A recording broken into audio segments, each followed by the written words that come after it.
We've still got more Premier League recap to do because round 12 was packed with action, surprises, and excitement all around.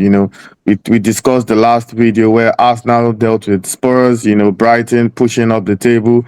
And now it's time to talk about something else or several things that happened over the weekend. Victor, starting with Sunderland, they suffered a 1-0 defeat to Fulham. And after failing to win in their last 3 games, they have dropped to 7th place. So, are you of the notion that maybe they've been punching above their weight and reality is starting to set in? Yeah, to a certain extent, of course. I mean, Marco Silva, he's an old fox in this division, okay? And while Fulham have been underperforming, we knew a result like this can be just around the corner for both sides, really, for both Sunderland and Fulham. As for Lebris's team, I think they've been brilliant so far. I don't expect them to run into proper trouble at any point in the season, really. They do have a tough run coming up next month, but January is going to come with an opportunity to pick up more wins and really cement themselves in mid-table this season. Fair enough. Fair. And over to you, Max. And I say this with all certainty that the most shocking result of the season came when Forest beat Liverpool 3-0 at Anfield. So far, at least, this is the most shocking result of the season. And now there are talks about a potential sack for Slot, while some other reports are saying, Liverpool are still backing him until a certain period of time.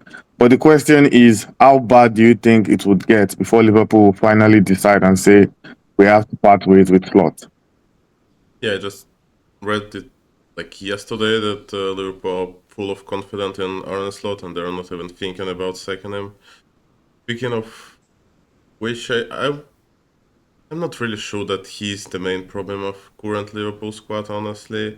It just feels like there's too much of great players that are maybe not really happy with their position in the club, like maybe Ekitike that is playing much better than Isak, but he's still not really playing.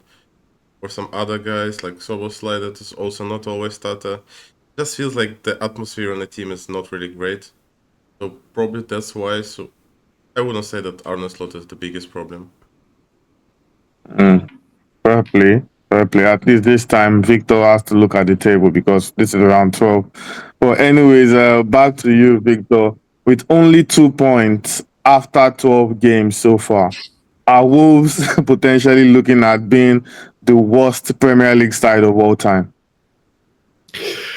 They have 4 points less than Derby County had at this stage in 07-08 when they finished on 11. So I think Wolves cannot get a win for love nor money at the moment. And the way they're looking, I think they'll have a lot of trouble even staying up in the championship next season. They might be looking at back-to-back relegations. It's been awful. They have 7 games before the new year. I think they should count themselves lucky if they get another 2 points from that run because they are terrible. And the opponents they have until the new year are at least good, if not great. Fair. And over to you, Max. Chelsea recorded a 2-0 win over Burnley, and people called it a professional win, stuff like that. The question is, do you think Chelsea can still realistically push for the title? I mean, if I'm getting surprised that Chelsea is in second place after the round and looking at the table, it feels like they're not really in title race, at least for me. And also, the funniest thing that they waste 200, 300 every single transfer window, and then you look at the squad and Terrace playing Andres Santos in midfield. It's something strange. So I wouldn't say that they're even close to the title, especially because they're playing in Champions League as well, and they're doing, let's say, fine there. So it feels like top 4 is the best they can do. Fair. And just on the final note before we wrap up this video, Victor, even with a man down, Everton managed to beat Manchester United at Old Trafford, and that result means United are now in 10th place. Would you say their purple patch is over?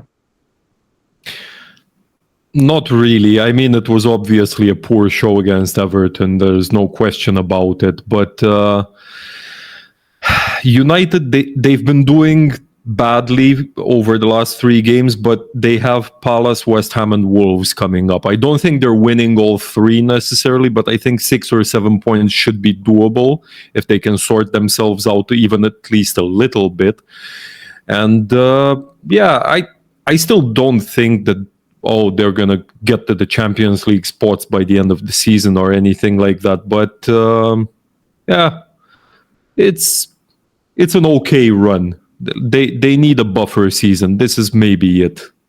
Wow, interesting. But anyways, those are our thoughts from round 12. It was definitely exciting. We saw good, exciting results. We saw shocks as well. And the Premier League continues to give us all the drama we're expecting. Round 13 is just around the corner. And as usual, we'll be sure to give all the best previews, predictions, and analysis ahead of the next game week. Stay tuned so you don't miss out.